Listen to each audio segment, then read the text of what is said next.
Hello बच्चों, कैसे हैं आप सभी लोग? उम्मीद करता हूँ आप सभी लोग अच्छे होंगे और जो भी लेक्चर सभी हो चुके हैं वो आप लोग लगातार देख रहे होंगे और साथ में काफ़ी कुछ चीज़ें सीख भी रहे होंगे। अभी तक हम लोगों ने ऑप्टिक्स में जितना भी पढ़ा वो मिरर का पार्ट था और अब हम लोग जो पढ़ने वाले हैं वो लेंस का पार्ट पढ़ने वाले हैं। कहने का मतलब जो अभी तक पढ़ा वो था रिफ्लेक्शन का पार्ट, अब जो हम लोग पढ़ने वाले हैं वो है रिफ्रैक्शन का पार्ट। अभी जहाँ पर था लाइट रे टकरा के वापस आ रही थी, अब लाइट रे टकरा के अंदर चली जाएगी किसी मीडियम में, ठीक है? तो चलिए हम लोग सीखते हैं ज़रा। सबसे पहली चीज़ कि एक बार मैं फिर से बता देना चाहूँगा ऑप्टिकल मीडियम के बारे में। बच्चा लोग, हम लोग जो भी अभी तक पढ़ते रहे हैं उसमें लाइट रे किसी से टकराती थी, वापस चली आती थी, ठीक है? अब जिस मटेरियल में लाइट रे चल रही है और जिसके अंदर जाएगी और जिसको क्रॉस कर जाएगी, इन तीनों के बारे में ज़रा हम लोग बात कर लेते हैं। तो चलिए यहाँ पर हम लोग देखते हैं ज़रा।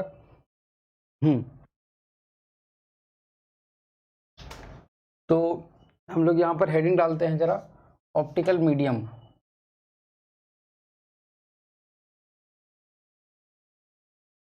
ऑप्टिकल मीडियम हम लोग एनसीईआरटी क्लास 10 वाली साइंस के फिजिक्स का पोर्शन पढ़ रहे हैं। उसमें ऑप्टिक्स लाइट के बारे में पहला है, ठीक है? ऑप्टिकल मीडियम, इसको हम लोग हिंदी में बोलते हैं प्रकाशिक माध्यम।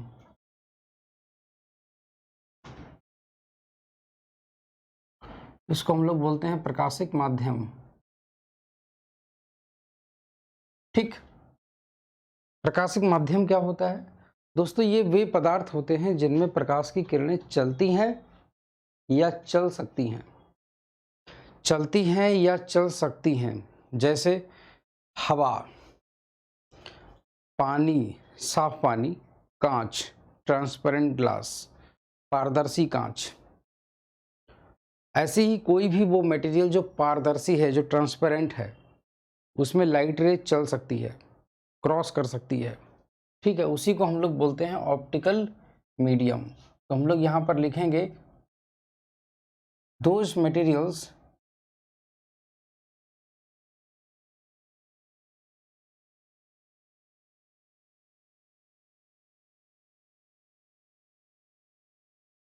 in which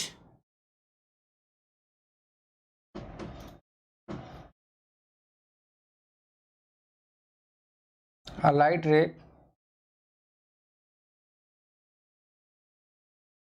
travels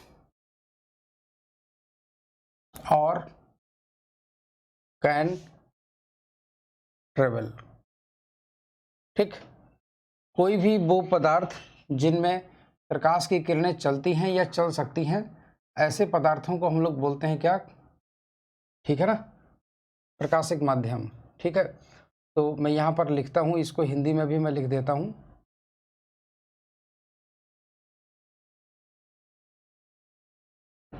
ऐसे पदार्थ जिनमें प्रकाश की किरणें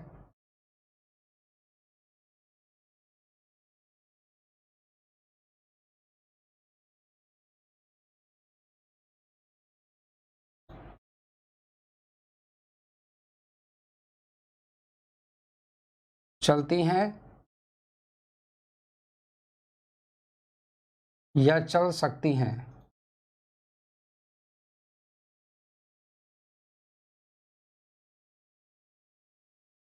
ठीक? चलती हैं या चल सकती हैं, ऐसे पदार्थों को हम लोग बोलते हैं ऑप्टिकल मीडियम। जैसे कि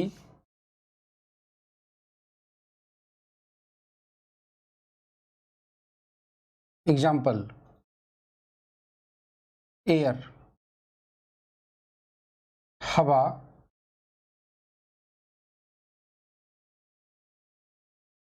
साफ पानी,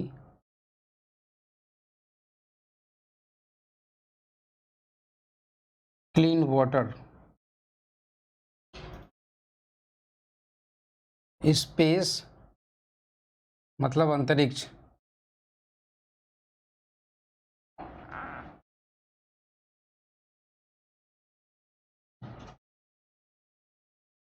ठीक? ट्रांसपेरेंट ग्लास,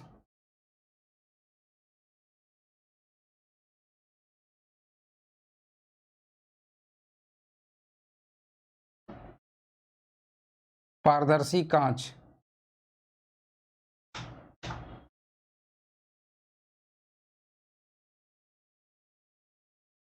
पारदर्शी कांच।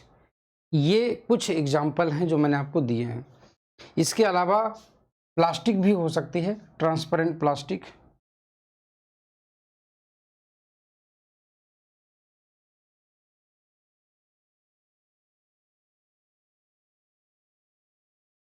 पारदर्शी,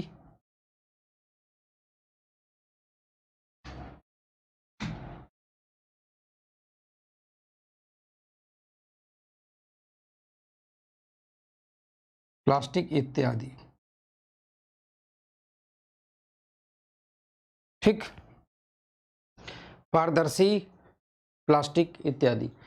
अब ये सारे के सारे जो मटेरियल होते हैं इनको बोलते हैं ऑप्टिकल मीडियम। ऑप्टिकल मीडियम दो प्रकार के होते हैं।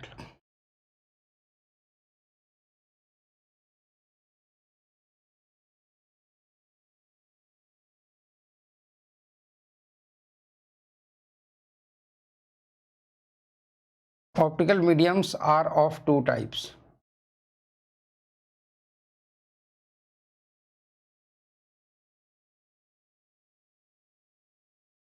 प्रकाशिक माध्यम दो प्रकार के होते हैं।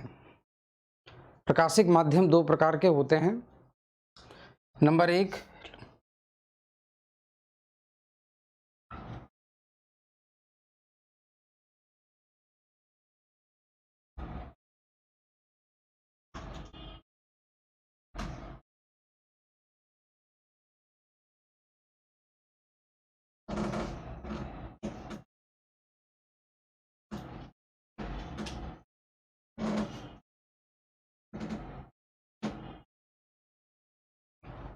नंबर एक रेयरर मीडियम,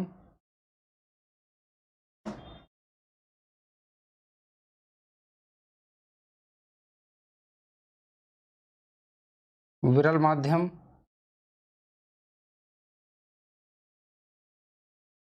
ठीक। और दूसरा है तुम्हारा डेंसर मीडियम।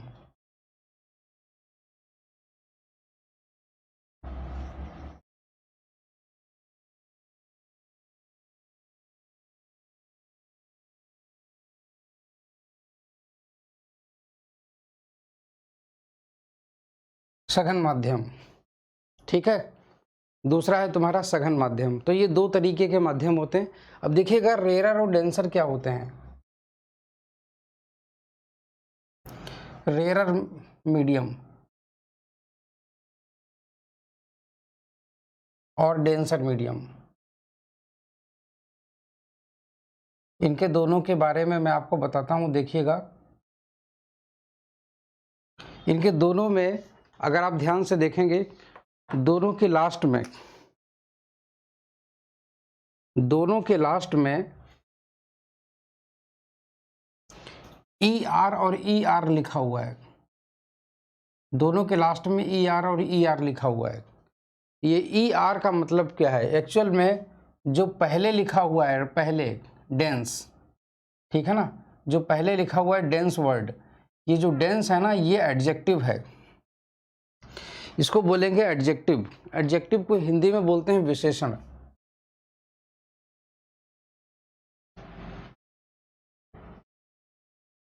और प्लस साथ में तुम्हारे ई आर जुड़ा हुआ है।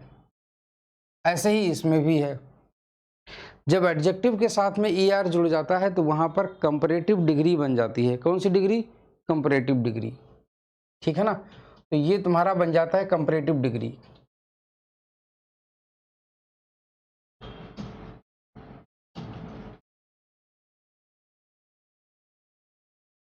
यहां पर तुलना होती है चीजों में, कुछ भी होता है उसमें तुलना होती है, ठीक ठीक है ना। तो कंपैरेटिव का मतलब हो जाता है कि कंपैरिजन होने लगता है यहाँ पर, ठीक है ना। तो यहाँ पर होने लगता है कंपैरिजन।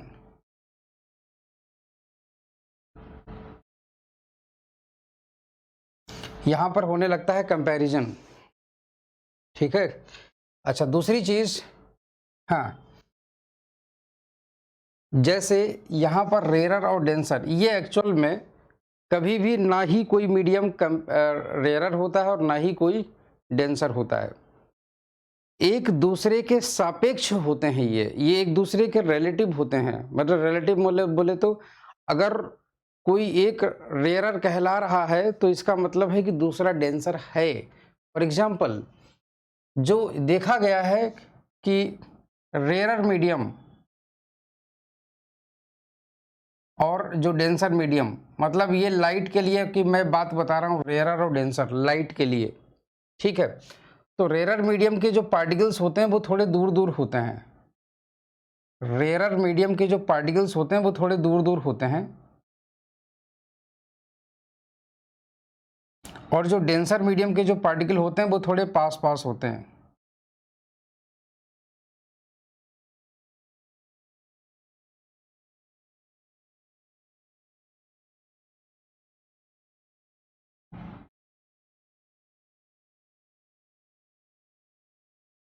वो थोड़े पास पास होते हैं, ठीक है ना। इस तरीके से वो तुम्हारे पास पास होते हैं और ये वाले थोड़े दूर दूर होते हैं। तो ये कहलाता है तुम्हारा रेयरर मीडियम और ये तुम्हारा डेंसर मीडियम। इसकी खास बात क्या होती है, इसमें लाइट की स्पीड ज़्यादा होती है रिलेटिवली इसके, ठीक है ना। तो इसमें लाइट की रिलेटिवली स्पीड ज़्यादा, इसमें कुछ कम। अगर कोई भी लाइट रे इस मीडियम से इस मीडियम में जाएगी तो लाइट की स्पीड अपने आप कम हो जाएगी, ठीक है। अच्छा, दूसरी चीज़, अगर हम एग्जाम्पल इसमें देख लें, मान लीजिए अगर मैं यहाँ पर कह दूँ कि ये तुम्हारी हवा है और ये मान लीजिए कि तुम्हारा पानी है और ये मान लीजिए कि तुम्हारा ग्लास है, कांच। तो मान लीजिए ये तुम्हारी हवा है और ये तुम्हारा पानी हो गया और ये तुम्हारा कांच हो गया, ठीक है ना। ये तुम्हारा कांच हो गया, ठीक। अगर अब मैं तुमसे पूछूं इनमें से कौन डेंसर है और कौन रेयरर है, तो आप हमेशा कभी ये नहीं कह सकते कि इनमें ये डेंसर है ये रेयरर है, किसी के कंपैरिजन में है कुछ। जैसे फॉर एग्जांपल हम बात करें तो हवा की तुलना में पानी कैसा है, डेंसर मीडियम है। कांच की तुलना में पानी कैसा है, कांच की तुलना में पानी कैसा है, रेयरर मीडियम। तो ये डिपेंड करता है, इसके कंपैरिजन में ये तुम्हारा डेंसर हो गया और ये वाला तुम्हारा रेयरर हो गया, मगर इसके कंपैरिजन में ये वाला तुम्हारा रेयरर हो गया और ये वाला तुम्हारा डेंसर हो गया। तो हमेशा कंपैरिजन डिपेंड करता है, कंपैरिजन होता है उसके बाद में फाइनल होता है कि ये किसकी तरह बिहेव कर रहा है, ठीक है। तो रेयरर मीडियम में लाइट की स्पीड ज़्यादा और डेंसर मीडियम में लाइट की स्पीड रिलेटिवली कम होती है, ठीक है। तो यहाँ पर मैं एक चीज़ लिखता हूँ, कभी भी अगर आपसे कभी भी कोई भी पूछे कैसे पहचानोगे कि ये चीज़ ये है, ठीक है, तो आप ये बोल सकते हैं कि लाइट रे जब कभी भी रेयर मीडियम से डेंसर मीडियम में जाएगी तो उसकी स्पीड कम हो जाती है, ठीक है ना। व्हेन एनी लाइट रे goes from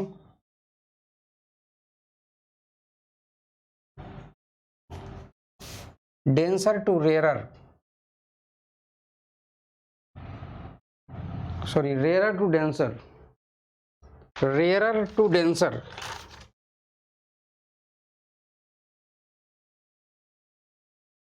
rarer to denser,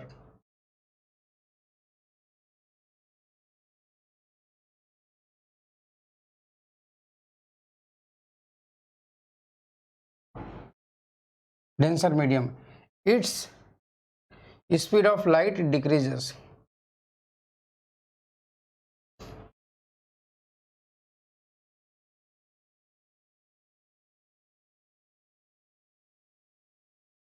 speed of light decreases, ठीक है ना। जब कोई प्रकाश किरण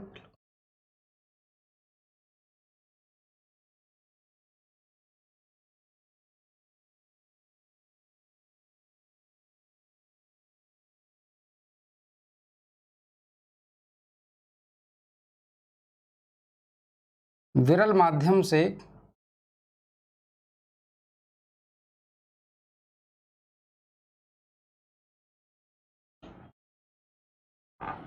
सघन माध्यम में जाती है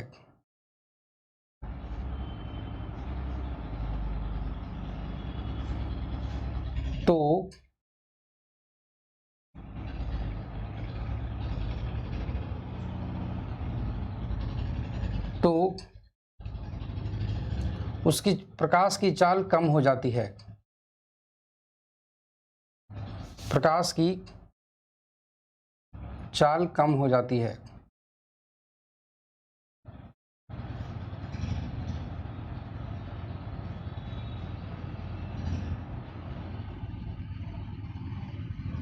ठीक, तो प्रकाश की चाल कम हो जाती है। आई होप सो कि आप लोगों को ये चीज़ क्लियर हो गई होगी। देखिएगा, प्रकाश एक तरंग है और प्रकाश में तीन चीज़ें होती हैं। पहली चीज़, जैसे कि अगर हम लोग जानते हैं कि जो वेव होता है, मतलब आई मीन जो तरंग होती है, उसमें तीन चीज़ें बड़ी मुख्य होती हैं। नंबर एक तो वेव की स्पीड, मतलब चाल, और दूसरा होता है उसकी फ्रीक्वेंसी।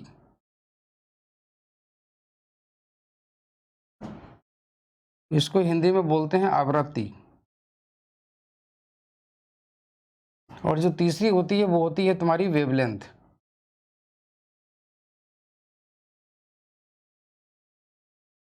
इसको हम लोग बोलते हैं तरंगदैर्ध्य।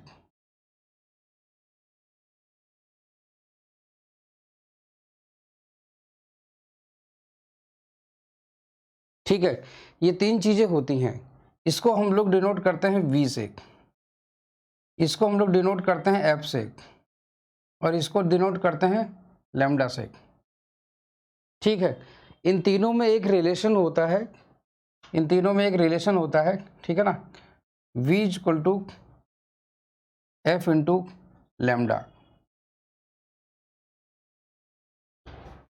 दूसरी चीज़, लाइट भी एक वेव है, प्रकाश भी एक तरंग है, और कोई भी वेव होती है उसकी फ्रीक्वेंसी मीडियम के चेंज होने पर कभी नहीं बदलती।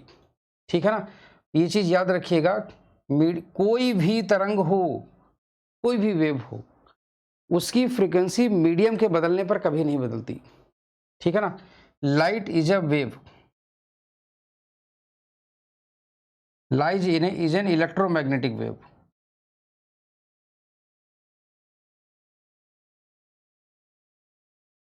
प्रकाश एक विद्युत चुंबकीय तरंग है। प्रकाश एक विद्युत चुंबकीय तरंग है।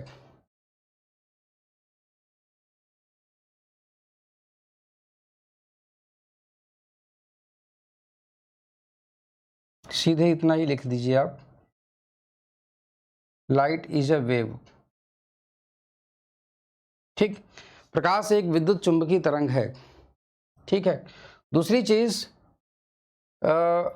हाँ, फ्रीक्वेंसी ऑफ लाइट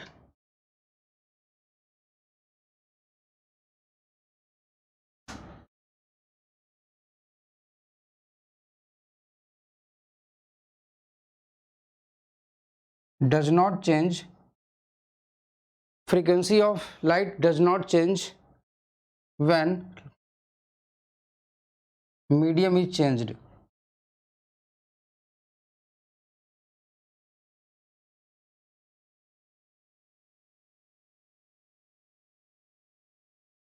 जब माध्यम बदलता है तो प्रकाश की आवृत्ति नहीं बदलती, फ्रीक्वेंसी नहीं बदलती लाइट की।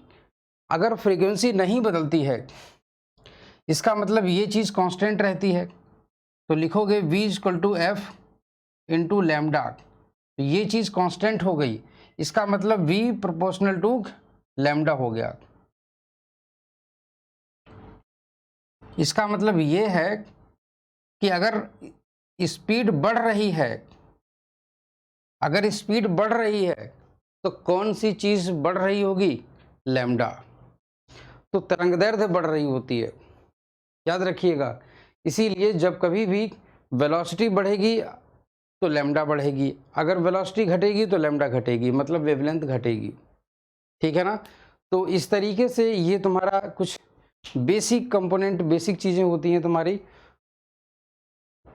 उम्मीद करता हूँ कि रिफ्रैक्शन में ये बेसिक चीज़ें आई मीन जो ऑप्टिकल मीडियम है, ऑप्टिकल मीडियम की जो थ्योरी है वो आप लोगों को क्लियर हो चुकी होगी। ठीक है, अब देखिए एक बात मैं आपको बता देना चाहूँगा, बहुत अच्छे से क्लियर कर दूँ मैं, कि सबसे बढ़िया बात, रेयरर और डेंसर मीडियम दो अलग अलग मीडियम्स के लिए, दो अलग अलग तरंगों के लिए अलग अलग होते हैं। लाइट के लिए रेयरर ये है, डेंसर ये है, मगर साउंड वेव के लिए कौन सा रेयरर और कौन सा डेंसर होगा ये एक अलग चीज है। रेयरर और डेंसर की जो एग्जैक्ट डेफिनेशन है वो इस तरीके से दी जाती है, किसी वेव की स्पीड जिस मीडियम में ज़्यादा होती है वो रेयरर मीडियम कहा जाता है, और जिस मीडियम में स्पीड कम होती है उसे डेंसर मीडियम कहा जाता है।